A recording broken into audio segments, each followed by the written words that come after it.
Audio on demand from Vision Christian Media. Exploring faith and the future. Neil Johnson and Bible teacher Dr. Kameel Majdali. We have begun to unpack what is called the culture war. When we talk about this culture war, Kameel, we're talking about two sides. You suggested the Greco-Roman Judeo-Christian side, and then there's a progressive side. How do we describe that in today's culture?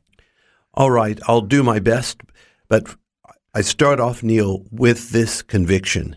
The culture war is real, the stakes are high, but you cannot win a war until you actually know you're in one to begin with.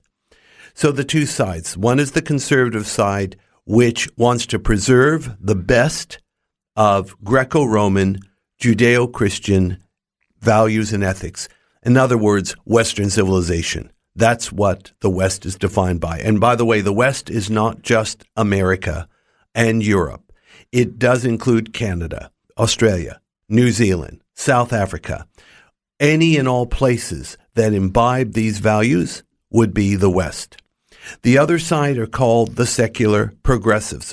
Not all progressives are secular. There also are progressives within Christendom, particularly in mainline churches, liberal churches, and so on. But for the most part, we'll talk about the secular progressives, and they want to alter Western civilization. They say for the better. Therefore, that's why they're called progressive. But not all of them want to alter the West. Some of them simply want to destroy it. We would call that the far left. Kameel, sometimes we think of progressive as in wanting those things that are new and progressing towards a good goal, and the other side is somehow or other being outdated. But how do you talk about what's dated when you discuss two sides of a culture war? I am guided by the principle of 1 Thessalonians 5, verse 21, which simply says, "Prove all things, hold fast to what is good." Neil, maturity, particularly spiritual maturity, doesn't just buy anything anytime. If something is valuable, though it be old, it should be conserved. If something is new and innovative and it is positive, it should be embraced.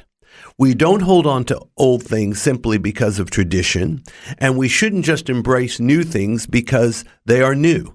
We need to judge wisely what to embrace.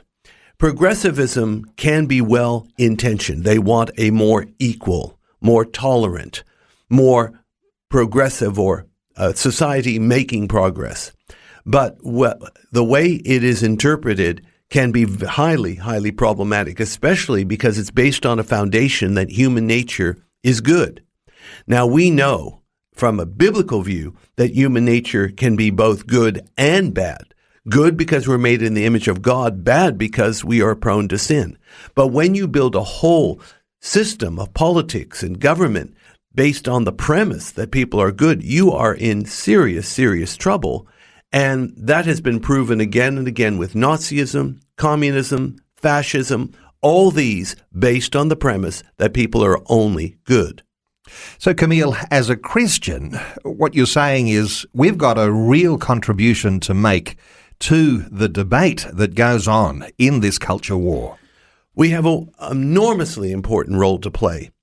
It's called not just preaching the word of God, but living it to the full in front of the whole world so they can behold and they can glorify our Father in heaven. Faith and the future with Neil Johnson and Dr. Kameel Majdali from Teach All Nations. Find articles, videos and podcasts from Dr. Kameel, plus today's and other episodes of Faith and the Future in the Vision app or at vision.org.au.